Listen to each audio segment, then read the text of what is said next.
एक बार एक ऋषि ने सोचा कि लोग गंगा में पाप धोने जाते हैं, तो इसका मतलब हुआ कि सारे पाप गंगा में समा गए और गंगा भी पापी हो गई। और फिर उन्होंने अब यह जानने के लिए तपस्या की कि पाप कहाँ जाते हैं। जो पाप गंगा में धोए जाते हैं वो पाप कहाँ जाते हैं, यह जानने के लिए ऋषि ने तपस्या की। तपस्या करने के फलस्वरूप देवता प्रकट हुए। ऋषि ने पूछा कि भगवान, जो पाप गंगा में धोया जाता है वह पाप कहाँ जाता है। भगवान ने कहा कि चलो गंगा जी से ही पूछ लेते हैं।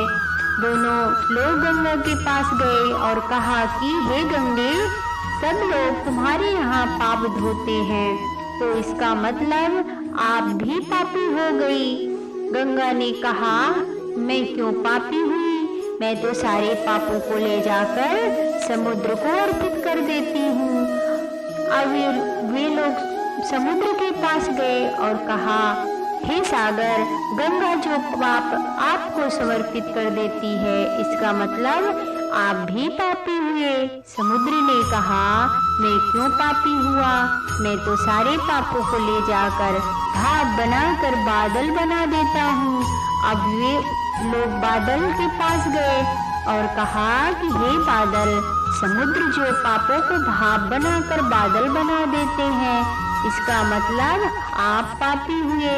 बादलों ने कहा, मैं क्यों पापी हुई, मैं तो सारे पापों को वापस पानी बरसाकर धरती पर भेज देता हूँ, जिससे अन्न उपजता है और जिसको मानव खाता है। उस अन्न से, जो अन्न जिस मानसिक स्थिति में से उगाया जाता है और जिस व्रत से प्राप्त किया जाता है, जिस मानसिक अवस्था में खाया जाता है, उसी अनुसार मानव मानसिकता बनती है। इसलिए कहते हैं, जैसा खाए अन्न वैसा बनता मन। अन्न को जिस कमाई से प्राप्त किया जाता है, जिस मानसिक अवस्था में खाया जाता है, वैसे ही विचार मानव के मन में बन जाते हैं। इसलिए सदैव भोजन शांत अवस्था में पूर्ण रुचि के साथ करना चाहिए और कम से कम अन्न जिस धन से खरीदा जाए वह धन भी श्रम का होना चाहिए, ईमानदारी का होना चाहिए।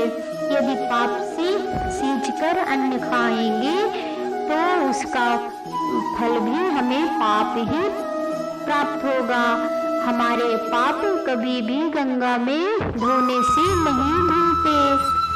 गंगा में तो वही पाप धुलते हैं जो अनजाने में हो जाते हैं, जो हम जानते नहीं हैं, जो हमारी नजर में नहीं आते, वो पाप गंगा में धुलते हैं। सोच समझकर तो साजिशें होती हैं और सोच समझकर किए गए पाप, जानबूझकर किए गए पाप तो गंगा में भी नहीं धुलते हैं। इसलिए हमें हमेशा अच्छे कर्म करना चाहिए और सबका भला करना चाहिए। तो आइए प्यार से बोलते हैं, राधे राधे।